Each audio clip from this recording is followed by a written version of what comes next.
Hey everyone, in this video I want to show you how you can create the shop page and archive page using the JetWooBuilder by Crocoblock, which integrates with the Elementor page builder. So without further ado, let's dive right in. So when you're in your WP admin dashboard, what you want to do is first of all make sure the JetWooBuilder plugin is activated on your website. In order to check that, you will want to head over to your plugins and make sure it is installed and activated. Just scroll a little bit to the bottom and then you'll see the JetWooBuilder for Elementor. If you haven't installed it yet, go ahead and install it. If you haven't purchased your license, the link to purchase your own license will be down in the description of this video. Now, what you want to do to create your shop and archive page is head over to Crocoblock and then to the Woo page builder. Right over here, what you want to do is create a new template.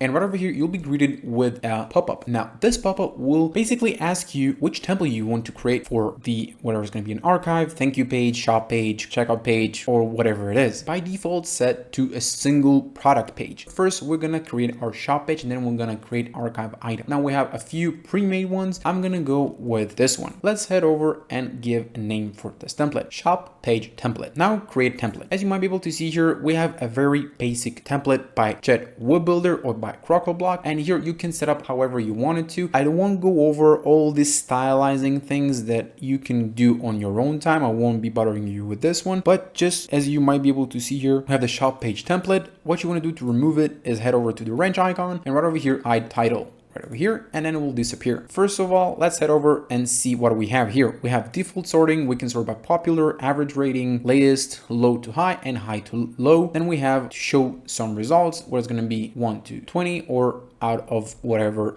you have here. Now we have here some pagination here. I won't go over on it. I will be focusing only on the product here in this tutorial. If you want to, the next video would be about the jet filters, where there you'll be able to see our filters right over here, and I'll go over them. And after that, I'll go over the pagination and how you can set it up where everything is gonna work in harmony. As you might be able to see here, we don't have so many options to do that, and for that you will need to create an archive item, and that's what we're gonna be doing right now. So let's publish it for now, and we're gonna go back to it in the near future. So let's exit this template, exit it, and head over and create a new template. And then this time choose the archive item. What you want to create here, or what I would suggest you to create, is a grid. Now, grid usually defined by products going in a row, and then our split where the row is defined by numbers, and then those numbers continue on to the next row. For that matter, we're gonna create a single archive item, which is gonna be a grid one. So head over and create single grid item, and then just select this pre-made template. Go ahead and create a template. Don't panic. What you may be able to see here, we have a single product image here, which is huge, but what I would encourage you to do is click it and then set the thumbnail size to full. Then you will see it's much larger, but don't worry, it's only for a single item. It won't be displaying it like that in the archive or shop page. You can customize it however you want to. Here I can see that we have some tags, we have some reviews, we have the button to select or add to cart or select options if it's a variation product, and then we have some excerpt, and then we have the price, and then we have the title. For my own preferences, I will remove the categories, I will remove the reviews. You can keep them if you want to. The tags, I don't think they're necessary for me, and yeah, I think I'll keep it as it is, except I want to center everything. So I would just center that and head center to this one, and then I would center also that. Oops, center it, and then also the button, I will center that also. Now the image, let's center it anyway, and then publish it. You can also set up everything how you want to. You can change the style, you can change the button color or the text color or the font, however you want to, but I don't want to do it right now. I just want to set it up very simple. As we're done with that, go ahead, just update it or publish it as I did before, and then exit. And we're going to create a new one, which is going to be a list item. And I will show you in the near future why it is I'm doing it right this way. Create a new template and then head over, create an archive item. And then this time you want to create whether it's going to be this, or this. I think I would be going with this one. I think it suits for that purpose. As we did before, head over and create a name for this template. So I would go over with single list item. Hit create template. As you might be able to see here, we have the same thing as we had before. Now we have our categories. I would remove that. We have our product title. We have our rating. I would remove that. We have our price, our product excerpt, the add to cart, and the tags that I would also remove, and then set the product image to full.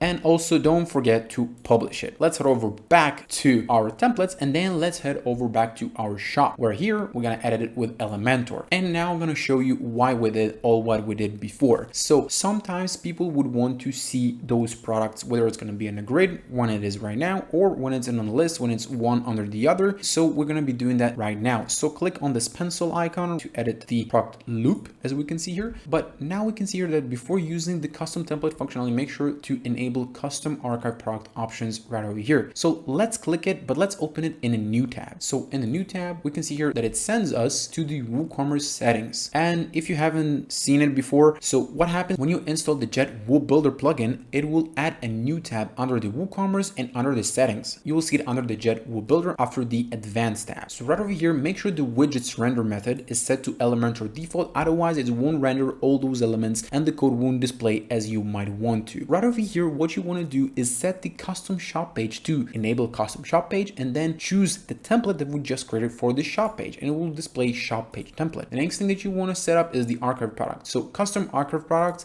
yes, you want to enable it. After you enable the archive product, you want to scroll to the bottom and save those changes. The next thing that you want to do is head over back here and then just hit refresh. After you did that, let's head over back and try to edit the product loop. And now you'll be able to see here that we have the template. So here you can choose the template that you want to, but before that, we can enable the layout switcher. So let's enable it. So now we can see here that we have two options. The main one, which is going to be grid, and the secondary would be list, as we might be able to see here. So the main, let's set it, or let's choose our template grid. So just write grid and it will find this single grid item. Now it's changed automatically. It just takes this template and just push it right into the front end. Right over here, as we can see here, we have our product title, price, excerpt, and the add to cart. The next thing that you want to do here, as you might see here, we have main. So let's change it to grid so it will fit the layout that we see here. Now let's go to our secondary right over here, and then let's choose the list option, single list item under template, and then let's change it to list.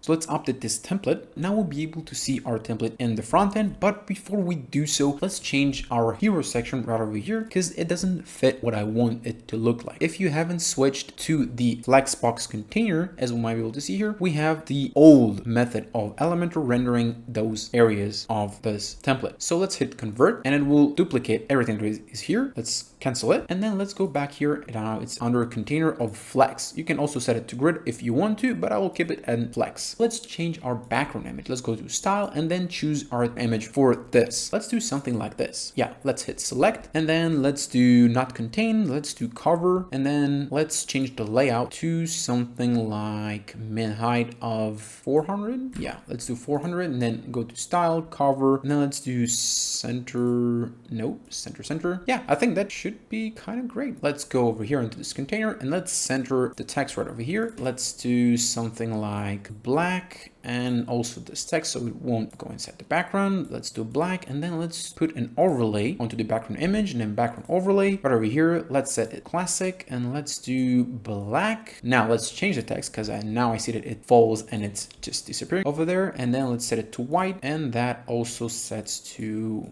white. I think that looks a little better. Again, I won't go over and stylize it fully because you can do it on your own time, but yeah, that's pretty much how you set up your own shop and archive pages. Now, if you want to see it in action, first of all, let's hit the update button and then let's see our shop page in action. So let's go into this tab and let's go to our pages and let's see our shop page right over here and let's view it. Now we have our shop page. Yes, it's not fully stretched to the full length of it. So in order to fix this problem, what you want to do is head over to the settings and then under the settings template layout, you want to enable the Elementor full width. Now update this template and then it will stretch to the full width of the container or to your full screen. In order to see that in action, what you want to do is head over back to the template and then let's view our shop page in action. So let's view our shop and then you'll be able to see here that everything stretches to the full width of your page. Now everything is set up. We have a background image, we have our grid and list, and if we switch it to list, now we'll be able to see here that we have our list items, but one thing that is not displaying correctly is I haven't set up under the list how many products would be in a row. Let's do that right now. Let's go back to our editing shop page template and let's exit out of it. In order to fix this problem, let's head over to our single list item and edit it with Elementor. One thing that I forgot to do is set up it in one line. So in order to do so, you want to head to settings, and around the settings, template settings, you want to enable columns count. So right over here, we have template columns and you want to set it to 1. Now let's hit update. And then when we're going to be refreshing this page, I hit Control-Shift-R or Command-Shift-R. And now you'll be able to see here that we have a list item, the product title, we have our price, we have our short description, and we have our add to cart button. And if you want to switch back to grid, just press the grid button and it will switch back to grid. The next video, we're going to be covering the shop filters and I'm going to be using the Jet Smart filters. If you like this video, I'll be really glad to if you leave a thumbs up and make sure you subscribe so you won't miss any following videos on this channel, whether it's going to be on Elementor, WooCommerce or WordPress, and I'll be seeing you in the next video.